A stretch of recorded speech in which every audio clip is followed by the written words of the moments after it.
You're listening to Agency Alchemy, a podcast from Advertising Week. Join us as we sit down with top agency executives to uncover the secrets behind their success and explore how they're navigating the ever-evolving advertising landscape.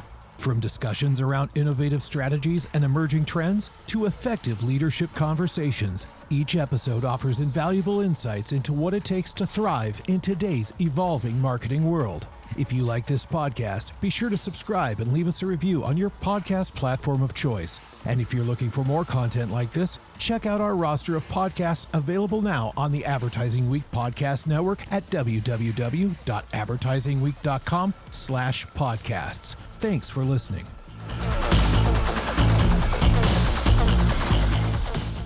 The rise of AI is reshaping the creative industry. So where does that leave agencies, content creators, and marketers? In this episode of Agency Alchemy, Fergus Dyer-Smith, CEO of Wooshii, dives into the evolving role of AI in creative workflows, the future of video content, and how agencies can stay ahead in an increasingly automated world. We explore the impact of AI agents, the surprising evolution of short-form and vertical video, and whether AI policing AI is the answer to ethical concerns. Plus, Fergus shares his insights on how brands should approach video in an era of mass content generation. Thanks for listening.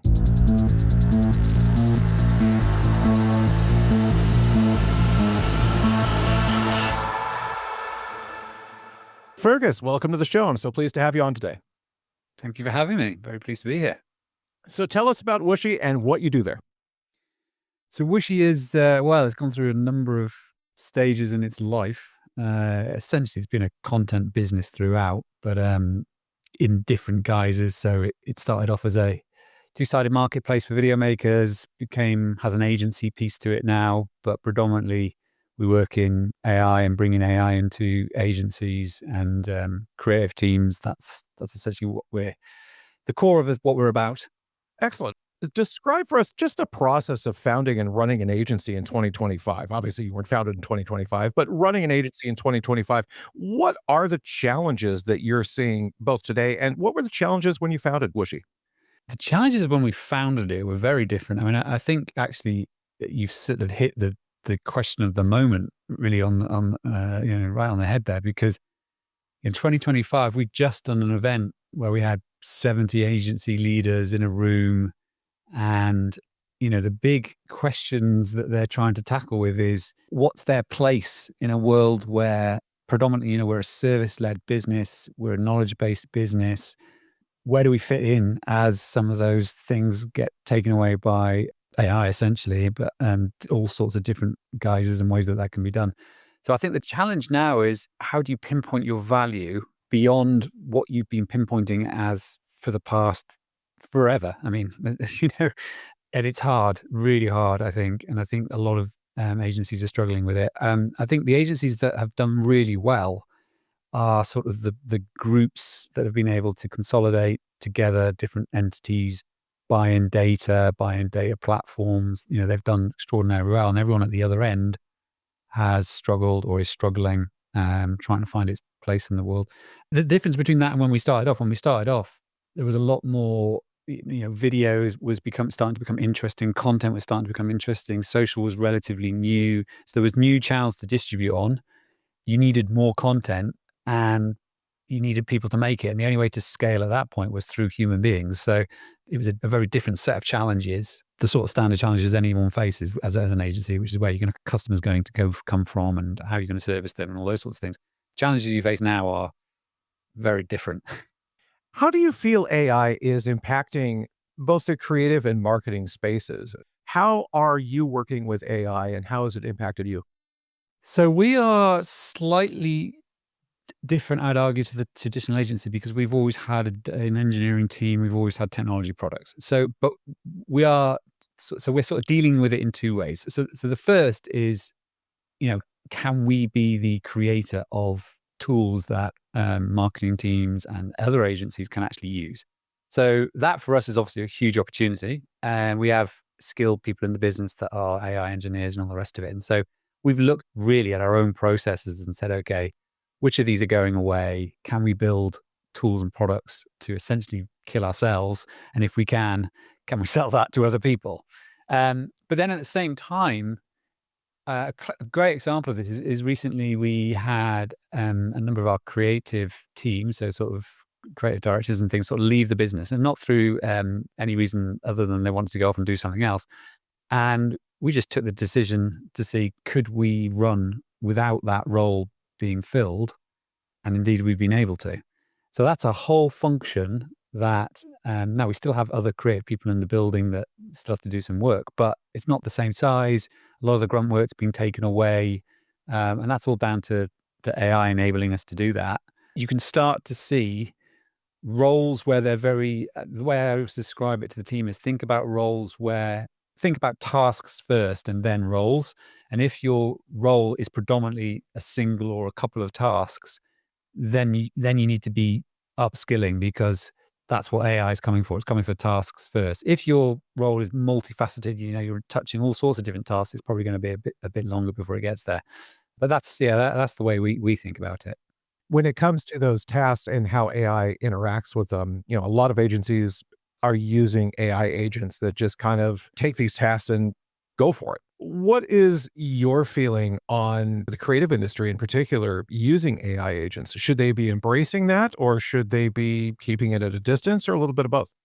Again, I'm probably slightly biased here. So we've been working with agents for a year or so now, and saw the promise quite early. Again, because we have an engineering team, so we get you sort of, you're at the forefront. You get to see these things when they're fairly nascent. The problem with the question is that it comes with all sorts of emotion. And I think you have to try and take that out and sort of think, okay, it's inevitable that this stuff is coming. There's inevitability to it, in that, agents are going to come along. They're going to get better and better.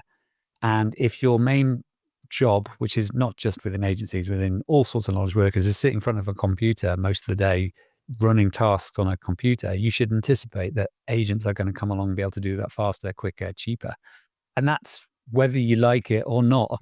It's so, and best case is you plan for that eventuality and it doesn't fully form, and you'll be okay. The reverse, I think, is more dangerous, where you sort of think, it's never going to happen, and then it's just going to clobber you before you can turn around. So I think the answer is to think this is inevitability. Although I will say, so one of the things I often talk to the agencies about is, you're in this, we are really well placed to benefit from this. The problem with the pace of advancement is that it's so fast that the old sort of methodology of trying to extrapolate out what the future looks like doesn't really work. So that whole, skate to where the puck is going, actually the puck's moving so fast that you can't even work out where it's going. So you can't get to it. So the answer is, okay, you're just gonna have to imagine a future. And that's what creative agencies do day in, day out. They're imagining these new worlds, new ways of delivering things, new ways to position things. That's unique to our trade. So take all that creative thinking and apply it to an industry as a whole, and imagine what a future might look like. Go beyond the extrapolation, try and go to another step. And actually, you could be in a really good place, because you're going to be able to see or project something that perhaps others can't. It's an interesting thought. It's not lost on me that one of the fascinating things about the rise of AI in the past couple of years is the industry you hear talking about it most are the various creative industries. It could be the arts, it could be our industry, it could be film, music. You don't really hear as much from things like, engineering, or I don't know, airlines, and the various redundant tasks that so many, various departments within just an airline would do every day. It feels like the creative industries are best suited to handle AI and imagine that future that you're describing, but at the same time, the most alarmed by the rise of AI. I think part of that is because no one was expecting it. For years, I've actually been technologist for years, and for years, even Sam Altman talks about this. The expectation was that creativity and those sorts of things were going to be the last things to go, not the first. So I think there's a bit of shock factor, which is like, holy crap, where did that come from?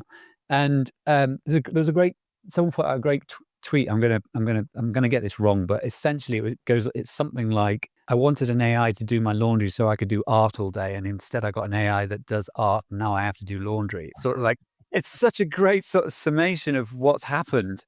And I think I think partly it's just shock. I guess the other thing, of course, is that in our industry, our job is to tell stories and to be public about those stories and to promote. So, we can't help ourselves. Perhaps it's like we are going to shout the loudest, perhaps.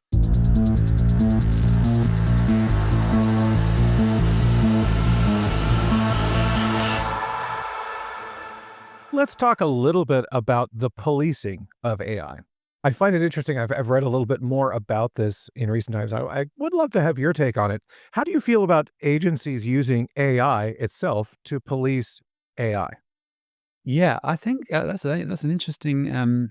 So there is a sort of side piece to that. So when we're building products, like one of the things you do is you provide it's at a simple level. You provide a prompt to a model, and you get a response. And if you're building a product on top of those models, those responses are not always the same. There's variance in the output, and sometimes it can be plain wrong, right? So you have to build systems to test at scale whether your prompt has a high probability of giving you the right output. And the way you do that is you put them into a system, run the prompt 100 times, but you have another AI, then sort of mark the homework of a different AI. So you've got AI policing the AI there.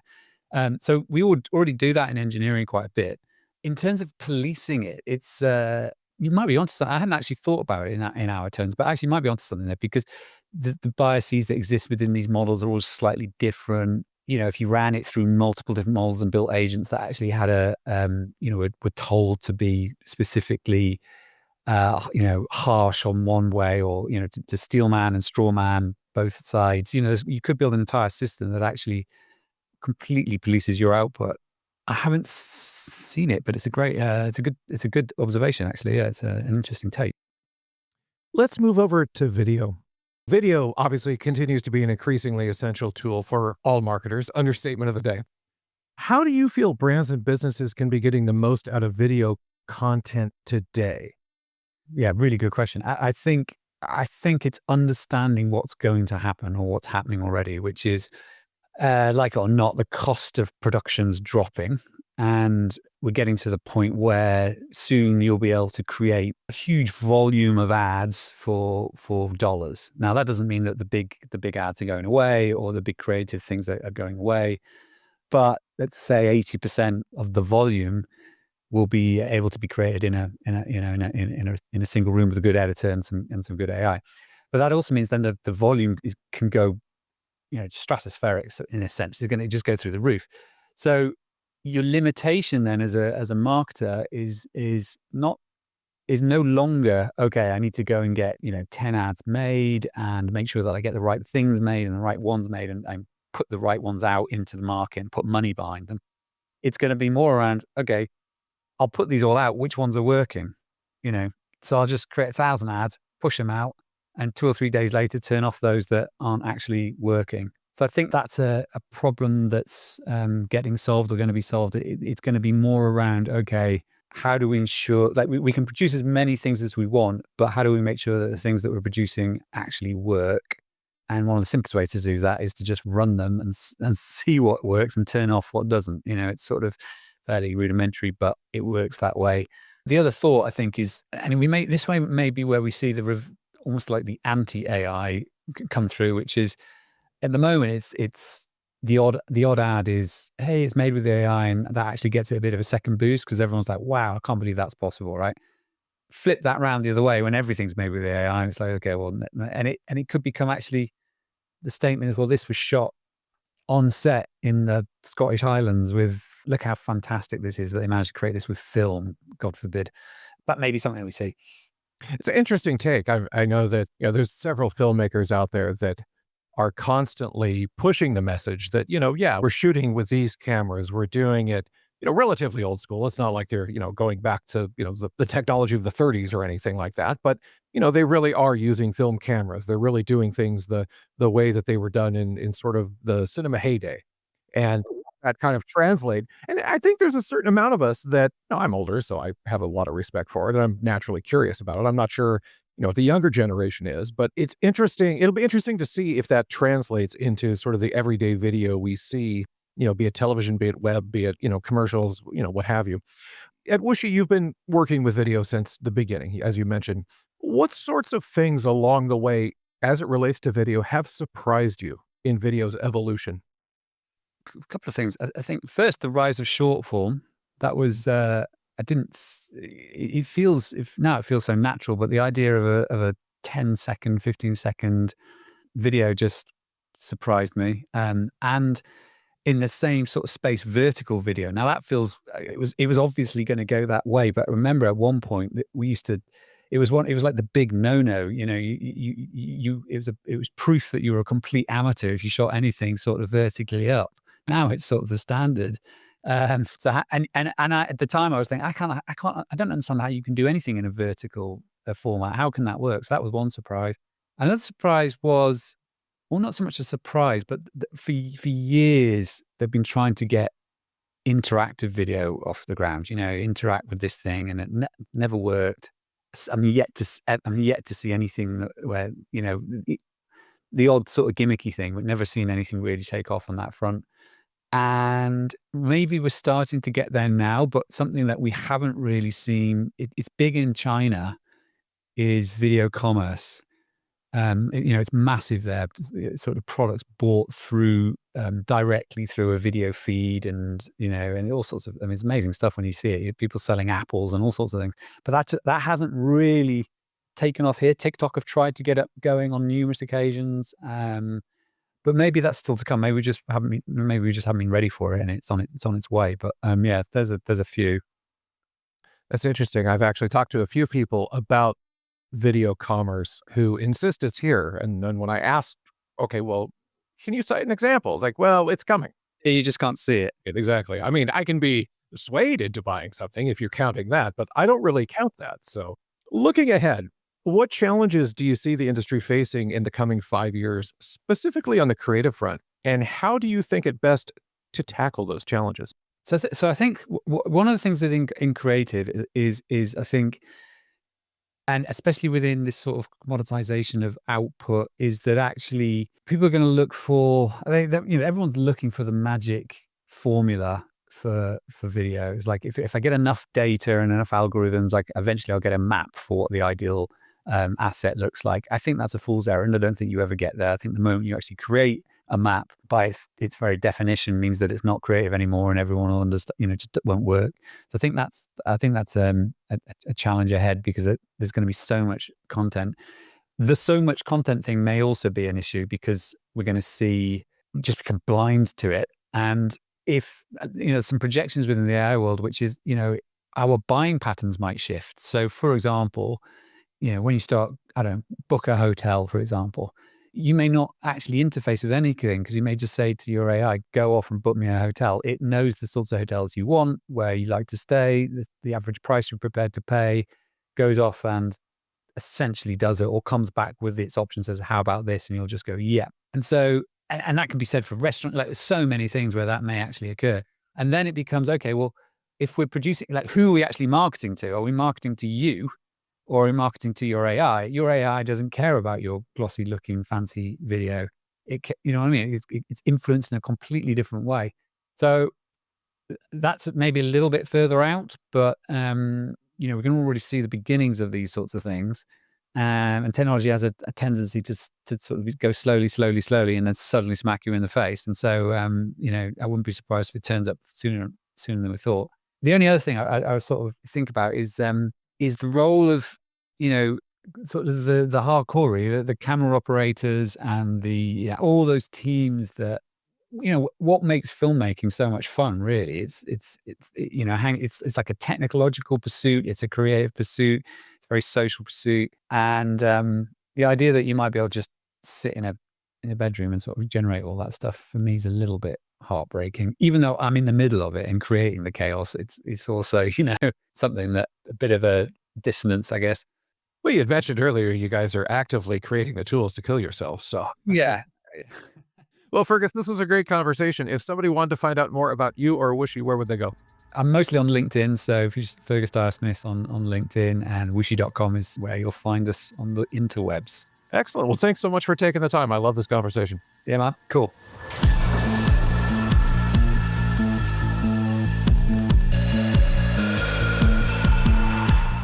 Thank you for listening to Agency Alchemy, a podcast from Advertising Week.